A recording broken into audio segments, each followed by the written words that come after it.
Many moons ago, sometimes it feels like it was a different life. A dark dimension where terror and fear were the names of my imaginary friends.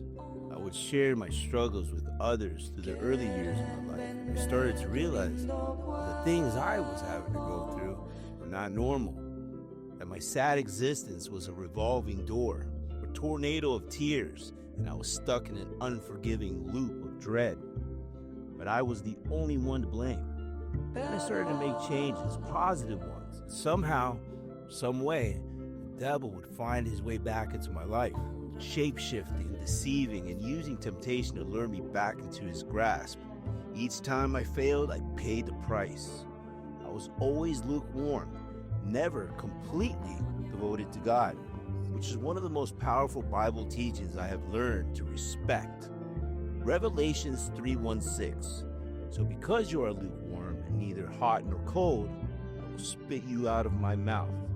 I was not fully burning in the fire, devoted to the Lord, nor was I completely cold, dancing with the devil.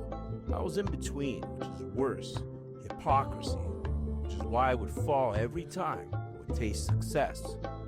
As I went through my turmoils, my life would go up and down, highs, lows, darkness mostly, sunlight. I would tell people my story. The feedback was always, "Damn, you should write a book." It sounded good. Although I was quite creative, I never thought myself capable of writing a book. I lacked faith in myself. But for some reason, every time I would go through certain unbelievable events, I would start creating and documenting real time every situation.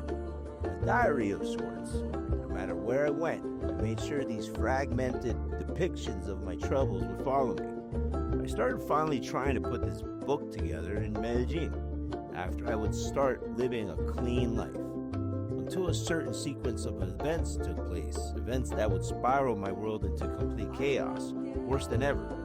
I was forced to make tough decisions, bad decisions.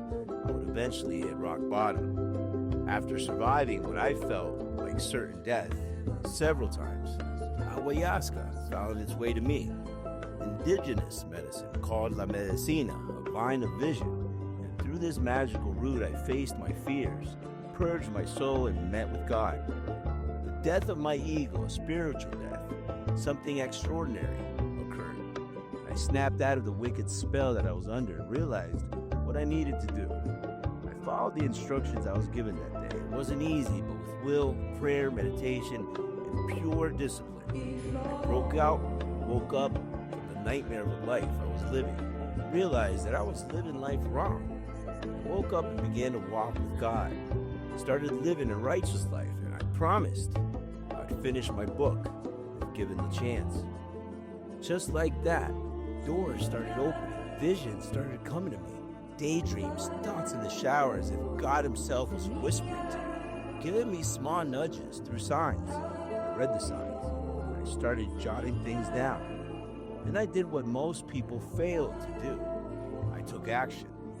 I sat down and for months, day in and day out and night in, I would dream and wake up just to sit at my desk and write. I was unstoppable, dedicated and determined. No more distractions, although I was sent temptation after temptation, only to laugh at the devil's weak attempts at pulling me from my one objective, which was finish my testimony to God. I envisioned it all, saw the end game, the final result. I saw it. The only thing I couldn't see was how long it would take me to get there and what I would need to go through to make it happen. The unknown, but I knew that I would not fail, not this time. So here it is, my crazy life through my eyes, made from my memories, my process, pain, of what it takes to come from the darkness and enter the light, in hopes that anyone that reads it relates to it and realizes that the universe is yours. You're the architect of your own life. You and only you determine what happens next. It will never be easy, but it is possible. Through faith, love, and discipline, we can accomplish anything. N-600 is my proof. Read, relate, and realize. From me to you, enjoy. Forged by fire, sealed with truth, guided by grace.